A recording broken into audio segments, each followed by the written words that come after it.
तो आज का हमारा टॉपिक है लॉज ऑफ केमिकल कम्बिनेशन।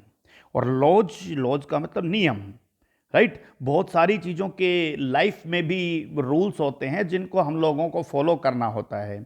मान के चलिए कि कहीं भी कोविड का सिचुएशन है तो आप लोगों के लिए कुछ रूल्स बनाए गए हैं कि आप पब्लिक प्लेस पर बिना मास्क नहीं जा सकते हो, राइट। आप कहीं भी किसी कैंपस के अंदर एंट्री करोगे तो आपको अपना हैंड सैनिटाइज करना पड़ेगा। ड्राइविंग के बहुत सारे रूल्स हैं कि आप लोगों को लेफ्ट हैंड ड्राइव करना है, आप लोगों को किस समय ओवरटेक नहीं करना है किसी व्हीकल को, राइट। कि कौन से साइन बोर्ड को देखकर आपको किस तरह का रेस्पॉन्स देना है। तो हर चीज़ के कुछ लॉज होते हैं।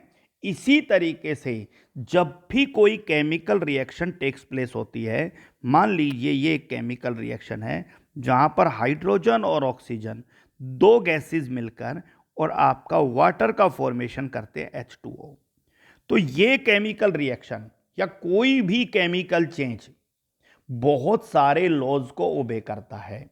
या आप यूं कहिए कि हर केमिकल चेंज किन किन चीजों को ओबे करता है, किन किन लॉज को ओबे करता है। That is law of conservation of mass. क्या होता है आप लोगों ने पहले भी पढ़ा है और हम लोग और डिटेल में बात कर लेंगे।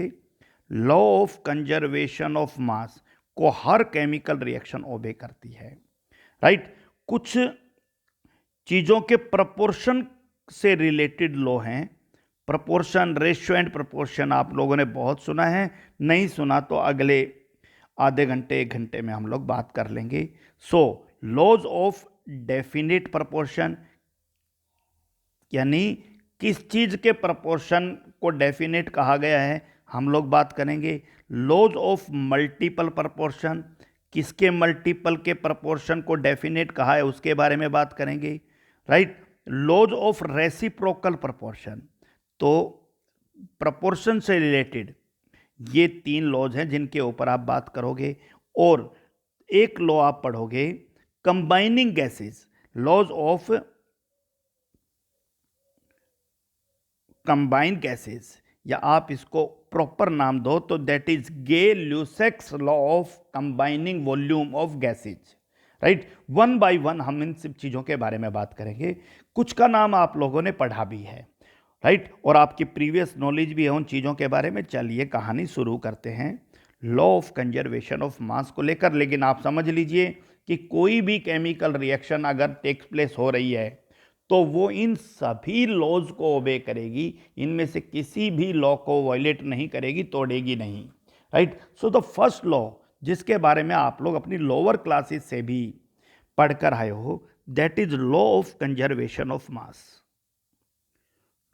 What is that is law of conservation of मास।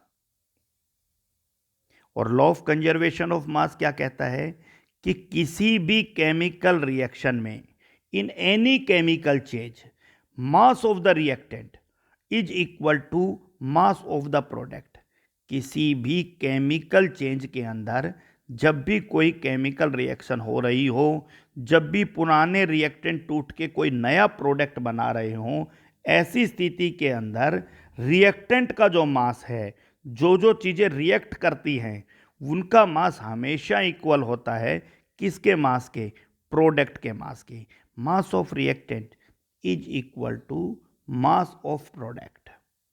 आप लोग बहुत अच्छे से इस कहानी को जानते भी हो, राइट। इसका छोटा सा मतलब है कि अगर किसी केमिकल रिएक्शन में ये रिएक्शन टेक्स प्लेस हुई, ए प्लस बी और मिलके ए बी बना रहे हैं, तो अगर 2 ग्राम ए ने रिएक्ट किया और 4 ग्राम बी ने रिएक्ट किया तो रिएक्शन के दौरान जो आपके प्रोडक्ट का फॉर्मेशन होना है वो डेफिनेटली 6 ग्राम होना है, बशर्ते कि रिएक्शन के दौरान पूरा ए और बी कंज्यूम हो जाए, यानी ना ए बचे ना बी बचे। यानी when whole A reacts with B completely, जब पूरा का पूरा ए कंप्लीटली बी के साथ रिएक्ट कर ले, राइट, तो ऐसी स्थिति के अंदर आपका रिएक्टेंट का मास किसके मास के इक्वल हो जाएगा, प्रोडक्ट के मास के इक्वल हो जाएगा। और अगर मान लो आप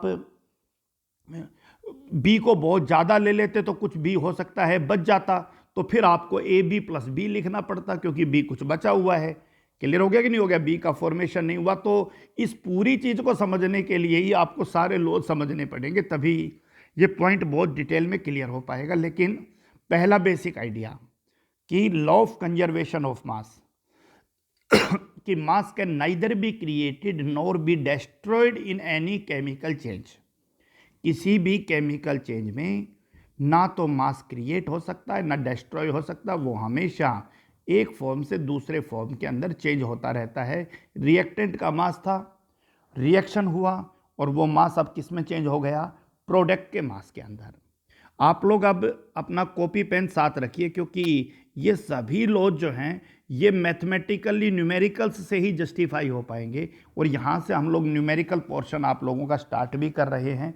तो आप लोग अपना नोटबुक ध्यान रखिए, मैं न्यूमेरिकल बोलूँगा, आप लोग अपने नोटबुक में उसको नोट करते जाइए और फिर मैं आपको समझाता जाऊँगा।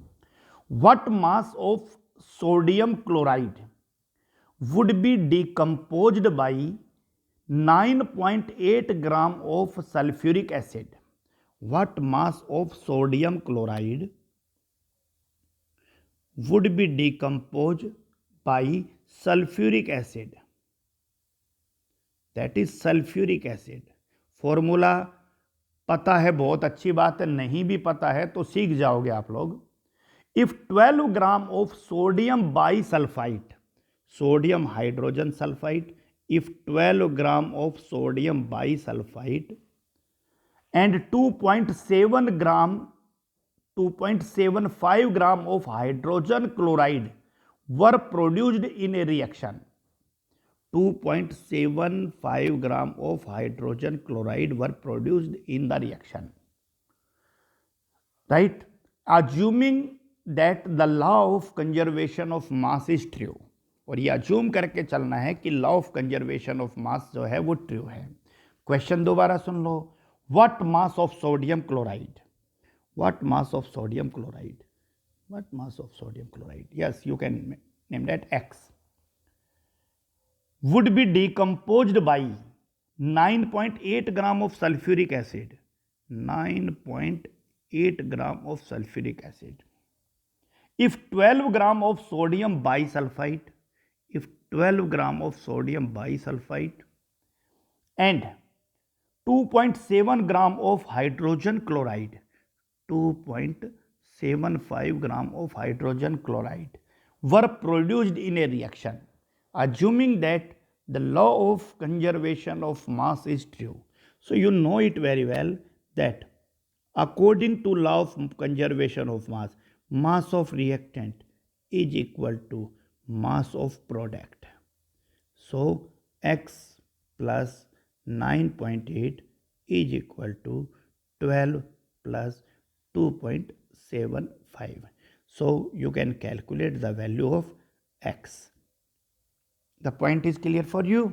So it is very easy part that you can easily justify law of conservation of mass.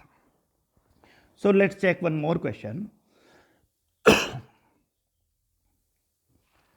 If 6.3 gram, note it, if 6.3 gram of NaHCO3, NaHCO3 is added into 15 gram of CH3COOH, CH3, 15 gram of CH3COOH, the residue is found to weight 18 gram. कुछ भी बनेगा, residue is found to weigh 18 gram. Residue यानी कुछ भी आपका अवशेष बचेगा, residue, right, is found to weigh 18 gram. What is the mass of CO2 released during the reaction? What is the mass of CO2 released during the reaction? फिर से सुनिए। If 6.3 gram of NaHCO3, 6.3 gram of NaHCO3, 6.3 gram of NaHCO3 are added to 15 gram of CH3COOH, are added into 15 gram of CH3COOH. The residue is found to weight 18 gram. जो भी residue बचा है उसका wait 18 ग्राम है। So what is the mass of CO2 released during the reaction? So let us suppose it is X. Or again, according to law of conservation of mass, you should write according to law of conservation of mass of reactant is equal to mass of product. So again you can easily solve it, that 6.3 plus 15 is equal to 18 plus x, or you can solve and calculate the value of x from here. The point is clear for you. The next part, one more question. X gram of potassium chlorate, right. Formula नहीं भी पता, लिखने की जरूरत नहीं है आपको, यहां पर फॉर्मूला जरूरत नहीं है. I write here potassium chlorate. Potassium सीख जाओगे आप लोग 11th क्लास में इन सब फॉर्मूला को. Chlorate, right. X gram of potassium chlorate on decomposition produced 1.92 gram of oxygen, 1.92 gram of oxygen you know it very well, O2, and 2.96 gram of potassium chloride, 2.96 gram of potassium chloride. Potassium chloride का formula आपको पता है KCl. Potassium chlorate का formula नहीं पता, सिखा दिया जाएगा, that is KClO3, right? That is potassium chlorate, right? So the question is x gram of potassium chlorate, x gram of potassium chlorate on decomposition produced 1.92 gram of oxygen, 1.92 gram of oxygen and 2.96 gram of potassium chloride, 2.96 gram of potassium chloride, right? So calculate the value of x. Again, according to law of conservation of mass of reactant is equal to mass of product. So that is x is equal to 1.92 plus 2.96. Solve कर लीजिएगा, आपका answer gram में आ जाएगा, इतने gram. That's the part.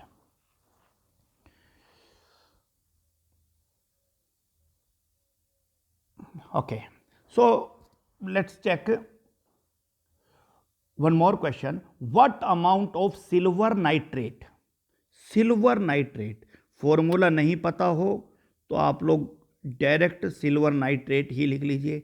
What mass of silver nitrate will react with 6.45 gram of NaCl, 6.45 gram of NaCl to produced 14.40 gram of silver chloride, 14.40 gram of silver chloride, right? And 7.9 gram of sodium nitrate, and 7.9 gram of sodium nitrate, NaNO3. आपको formula लिखना जरूरी नहीं है यहां पर इस question के लिए. क्लियर हो गया? So what mass of silver nitrate, the question is what mass of silver nitrate. So you should mention here x will react with 6.45 gram of NaCl, 6.45 gram NaCl to produce 14.40 gram of silver chloride, 14.40 gram of silver chloride and 7.9 gram of sodium nitrate, 7.9 gram of sodium nitrate. So again, according to conservation of mass, that is mass of reactant is equal to mass of product. Again, x plus 6.45 is equal to 14.40 plus 7.9. You can calculate the value of x here. So these are 5 simple questions to justify the law of conservation of mass, right? The next law, very interesting and important, that is law of definite proportion. Law of definite proportion. Definite का मतलब जो fix हो, right? Proportion. और law of constant composition, constant का मतलब भी जो बदले ना, कांस्टेंट कंपोजिशन। और क्या कहता है ये लोग? ये लोग कहता है कि हर प्योर कंपाउंड में, किसी भी प्योर कंपाउंड के अंदर, let us suppose here is water, और प्योर ना भी हो, इसके अंदर कोई दूसरी चीज मिक्स हो तो भी कोई दिक्कत नहीं है, we are only discussing about water, कि in a compound their constituent particles are always in fixed ratio of their mass। ये जो कंस्टिट्यूएंट पार्टिकल है ना, सबको पता है वाटर के अंदर दो कंस्टिट्यूएंट पार्टिकल है, हाइड्रोजन और ऑक्सीजन। सो मान लीजिए इस H2O में ही हाइड्रोजन का मास अगर 2 यूनिट है तो ऑक्सीजन का मास 16 यूनिट होगा। आप लोगों को इनके एटॉमिक मास पता है। So the ratio of hydrogen oxygen, इनके मास का जो रेशियो है वो हमेशा 2:16, मतलब 1:8। अब चाहे पानी आप लोगों का टैप वाटर हो, नल का पानी हो, रिवर वाटर हो, नदी का पानी हो, राइट, सी वाटर हो, समुद्र का पानी हो, डिस्टिल्ड वाटर हो, प्योर वाटर, राइट, कहीं किसी भी चीज का पानी हो, हाइड्रोजन और ऑक्सीजन के जो मास का रेशियो है वो हमेशा ही 1:8 रहेगा, वो कहीं भी चेंज नहीं होगा।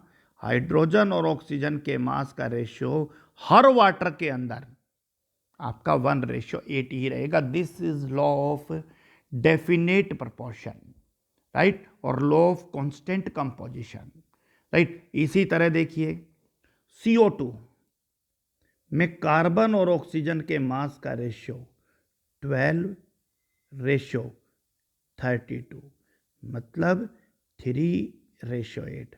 अब CO2 बनाने के लिए आप सबको पता है, कार्बन को बर्न कीजिए CO2 बनेगा, किसी भी हाइड्रोकार्बन को बर्न कीजिए, कोई भी हाइड्रोकार्बन, हाइड्रोकार्बन का मतलब कार्बन और हाइड्रोजन का कंपाउंड बर्न कीजिए, CO2 बना, H2O बना। लाइमस्टोन को हीट कीजिए, CaCO3, हीट कीजिए, CaO प्लस CO2। हम लोग भी रेस्पिरेशन के दौरान कार्बन डाइऑक्साइड गैस रिलीज करते हैं। तो हर CO2 के अंदर, हर CO2 के अंदर चाहे किसी भी प्रोसेस से बने, कार्बन और ऑक्सीजन के मास का रेशियो हमेशा 3:8 ही रहेगा, वो चेंज नहीं होना है। 3:8 कार्बन ऑक्सीजन के मास का रेशियो 3:8 ही रहेगा। क्योंकि तो लॉ को समझने के लिए फिर से हम कुछ मैथमेटिकल क्वेश्चंस की तरफ जाते हैं, न्यूमेरिकल्स को कवर करने की कोशिश करते हैं। चलिए समझते हैं क्या कहते हैं numerical.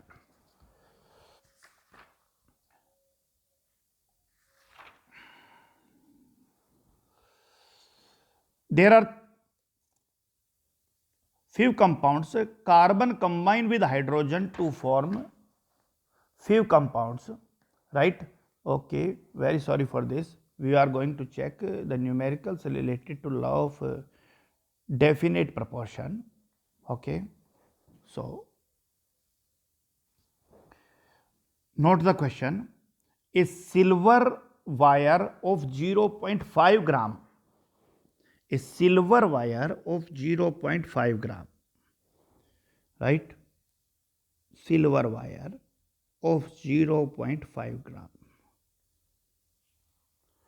was first dissolved in nitric acid। इसको सबसे पहले डिजोल्व किया नाइट्रिक एसिड। फॉर्मूला नहीं पता हो आप लोग डायरेक्ट नाइट्रिक एसिड ही लिखिए, first dissolve in nitric acid and then treated with hydrochloric acid. Silver के वायर जिसका वजन 0.5 ग्राम था, उसको पहले नाइट्रिक एसिड के साथ रिएक्ट किया, कुछ भी बना होगा, फिर उसको डिजोल्व किया हाइड्रोक्लोरिक एसिड के साथ। पॉइंट इज क्लियर और not? So that 0.66 gram of AgCl is precipitated. और ऐसा करने से AgCl बना 0.66 ग्राम। द पॉइंट इज क्लियर और not? Right? A silver wire of 0.5 gram was first dissolved in nitric acid and then treated with hydrochloric acid so that 0.66 gram AgCl was precipitated. In another experiment, 1 gram of silver metal, again a silver metal, 1 gram of silver metal produced 1.32 gram of silver chloride. Produced, ये बनाएगा 1.32 gram of silver chloride, 1.32 gram of silver chloride when react with chlorine gas, when react with chlorine gas आप Cl2 gas लिख सकते हो। This is a simple numerical. तो justify law of constant composition from this data. अब आप ध्यान से देखिए लॉ ऑफ कांस्टेंट कंपोजिशन क्या कहता है। लॉ ऑफ कांस्टेंट कंपोजिशन कहता है कि इस AgCl में Ag और Cl के मास का जो रेशियो होगा वही इस AgCl में होगा, क्योंकि AgCl तो एक प्योर कंपाउंड है और उस कंपाउंड में इनके जो मास का जो रेशियो होता है वो हमेशा फिक्स होता है। तो चलिए इसको मान लीजिए केस 1 और इसको मान लीजिए केस 2। पहले केस 1 के अंदर आपके पास AgCl है। अब इस AgCl का मास यहां दे रखा है 0.66 ग्राम। अब आप सबको पता है 0.66 ग्राम में Ag जो है वो तो 0.5 ग्राम है। भाई यही Ag तो यहां मौजूद है, राइट? इसका मतलब जो Ag है वो गिवन है 0.5 ग्राम। तो AgCl का मास 0.66, Ag का मास 0.5 ग्राम। तो Cl का निकालना हो तो इस 0.66 में से आप 0.5 घटा दीजिए, सो 0.16 ग्राम। द पॉइंट इज क्लियर और नॉट? राइट? दोनों का सम 0.66।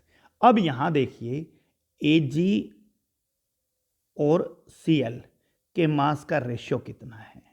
रेशियो निकालिए, 0.5 upon 0.16, right? So the ratio you can solve, that is 0.5 divide by 0.16, that is 3.125. This ratio is 3.125. The ratio of Ag and Cl in this AgCl in second experiment. Let's check. The second AgCl is 1.32 gram. The second AgCl is 1.32 gram. 1.32 gram. Okay. And we know it very well in this AgCl. In this AgCl, the Ag is 1 gram. The Ag is 1 gram. So the remaining part is Cl. It is 0.32 gram. Total 1.32 gram. So again the ratio of Ag versus Cl. So Ag is, that is 1, Cl is 1.32, right? And you can solve it. 1 divided by 1.32, that is, notice that's very sorry, because Cl is not 1.32, it is 0.32. It is 0.32. And again it is 3.125. 125. So इस AgCl में, पहले वाले AgCl में Ag और Cl के मास का ratio 3.125:1, दूसरे वाले AgCl में Ag और Cl के मास का रेशियो 3.125। तो आप लोगों को कहीं भी कहा जाए कि जस्टिफाई कीजिए कि यहाँ पर लॉ ऑफ कांस्टेंट कंपोजिशन ओबे हो रहा है या नहीं हो रहा, तो समझ लीजिए आपको क्या करना है। आपको डिफरेंट एग्जाम्पल से जो सेम कंपाउंड मिले उस सेम कंपाउंड के कंस्टिट्यूएंट का मास का रेशियो कैलकुलेट करना है। मास का रेशियो कैलकुलेट करते ही मास का रेशियो सेम आएगा, सेम आते ही आप लोग जस्टिफाई करोगे भाई कि यहां पर लॉ ऑफ डेफिनेट प्रोपोर्शन या कांस्टेंट कंपोजिशन का जो लॉ है वो आपका एग्री हो जाएगा। पॉइंट इज क्लियर और नॉट? तो बहुत बहुत सिंपल क्वेश्चन है, आप लोग ध्यान से करिएगा इसको, राइट। चलिए नेक्स्ट न्यूमेरिकल नोट करिए। And the question is, in one case 1.75 gram of the metal, कोई भी एक मेटल है, हम यहां मेटल ही लिख लेते हैं, there is a metal and it is 1.75 gram, 1.75 gram of a metal were dissolved in nitric acid, और उसको डिजोल्व किया गया नाइट्रिक एसिड में, मतलब उसको डिजोल्व किया गया HNO3 के अंदर, and igniting the residual copper nitrate, और यहां पर जो रेजिडुअल कॉपर नाइट्रेट बनेगा उसको इग्नेट किया गया, बर्न किया गया कॉपर नाइट्रेट, राइट, हीट करेंगे उसको। So it yield 2.19 gram of copper oxide, it give copper oxide, right, copper oxide, और फॉर्मूला ही लिख देते हैं CuO, it gives copper oxide CuO, there is no need to write the formula, ध्यान रखना। And how much copper oxide, that is 2.19 gram. This is case 1, the case 1 for you. The point is clear or not? Okay, so this is the part. Case number 2 क्या कहता है? In the second case, 1.14 gram of metal dissolved in nitric acid, 1.14 gram of metal dissolved in nitric acid, right, 1.14 gram is dissolved in nitric acid, so HNO3, right, were precipitated as caustic hydroxide, copper hydroxide, by adding caustic alkali solution, और इसमें फिर caustic alkali solution, कोई भी आपका caustic alkali solution इसमें add कर दिया गया। इन सब फॉर्मूला से आप परिचित हो जाओगे, आज मैं बताना उचित नहीं समझ रहा हूं, ये सब चीजें अभी सिर्फ लॉ ऑफ डेफिनेट प्रपोर्शन पर रिएक्ट कीजिए, राइट। दोबारा से सुनिए, 1.14 gram of a metal dissolve in nitric acid were precipitated as copper hydroxide by adding caustic alkali solution, यानी आपका जो भी बनाएगा वो कॉपर का हाइड्रोक्साइड बनाएगा, कॉपर हाइड्रोक्साइड, कोई दिक्कत नहीं है, जो कह रहा वही लिखते जा रहे हैं, right. The precipitated copper hydroxide after washing, drawing and heating, जो कॉपर हाइड्रोक्साइड बना उसको वॉश किया, ड्राई किया और हीट किया, 1.43 ग्राम of copper oxide is formed, again copper oxide is formed and that is 1.43 gram. This is the part, listen carefully. 1.14 gram of metal dissolved in nitric acid were precipitated as copper hydroxide, copper hydroxide के form में precipitate होगा जब, when adding caustic alkali solution, the precipitated copper hydroxide after washing, drying and heating yield 1.43 gram of copper oxide। चलिए, here is one more case, that is the case number 3, no problem। 1.46 gram of copper, 1.46 gram of copper, that is copper, 1.46 gram of copper when strongly heated in the current of air, जब उसको strongly heat किया in the current of air, yield 1.83 gram of copper oxide, वहां पर copper oxide बना, that is 1.83 gram। So justify that law of definite proportion, law of definite proportion को justify करना है, कोई प्रॉब्लम नहीं है भाई।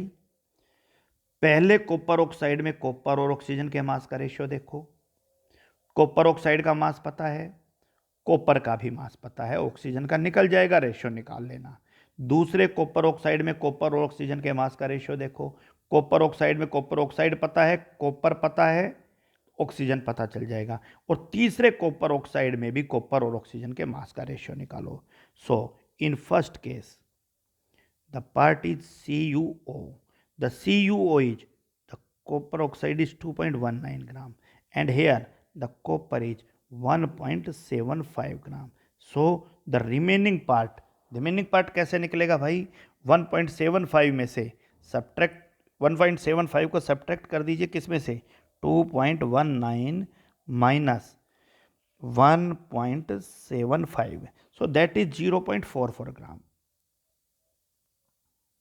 अब इस कंपाउंड के अंदर कॉपर और ऑक्सीजन के मास का रेशियो निकालो। 1.75 copper, 0.44 that is oxygen, and this ratio is 1.75 ratio निकालना है 0.44 and it is 3.97, that is approximate for 3.97.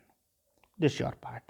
In second case, again you have to take the example of copper oxide, and in second copper oxide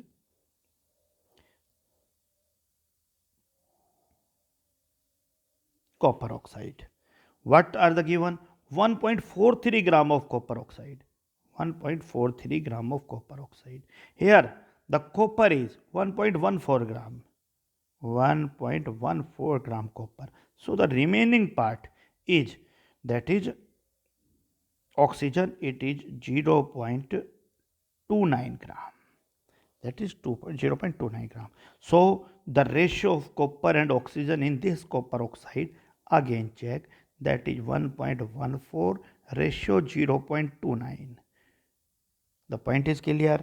So G1.14 ratio 0.29.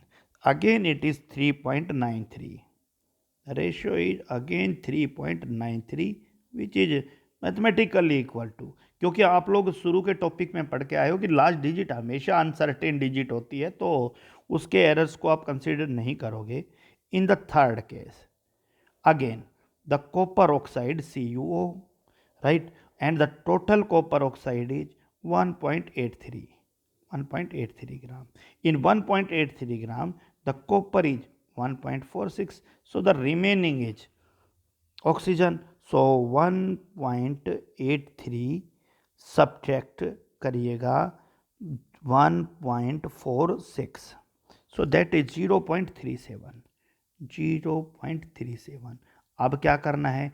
इस compound में भी copper और oxygen के मास का ratio आप सबको पता है पहले वाला ही आएगा. ऐसा हो ही नहीं सकता, क्योंकि हर केमिकल कम्बिनेशन के अंदर जो लॉ हैं वो ओबे होंगे ही होंगे केमिकल कम्बिनेशन के. So that is 1.46 divide by 0.37, that is again 3.94. 1.46 divided by 0.37, it is equal to 3.94. So in all copper oxides, in this copper oxide, the mass of the ratio of copper and oxygen is 3.97. In this copper oxide, the ratio of carbon and oxygen 3.93:1. And in this copper oxide, the ratio of carbon and oxygen again 3.9. So in any compound, कितने भी तरीके से उस compound को आप लोग बना लीजिए, उसके कंस्टिट्यूएंट पार्टिकल जो होंगे उनका मास का जो रेशियो है वो हमेशा डेफिनेट रहेगा. उसको लेकर किसी को कोई डाउट्स नहीं होने चाहिए. तो hopefully the point is clear. तो कहीं भी आपसे कहा जाए कि भाई law of definite proportion justify कीजिए, तो आप कहोगे भाई कि सेम कंपाउंड के कुछ फॉर्मूलाज ले लीजिए, वो कितने भी तरीके से बने हों उनके डाटा ले लीजिए, उनके कंस्टिट्यूएंट का मास का रेशियो निकालिए, हर बार मास का रेशियो सेम आएगा. So that's all for today. कल की क्लास में हम लोग केमिकल कॉम्बिनेशन के next law of multiple proportion, reciprocal proportions and combined gas volume का जो लॉ है उसके बारे में बात करेंगे. So that's all for today.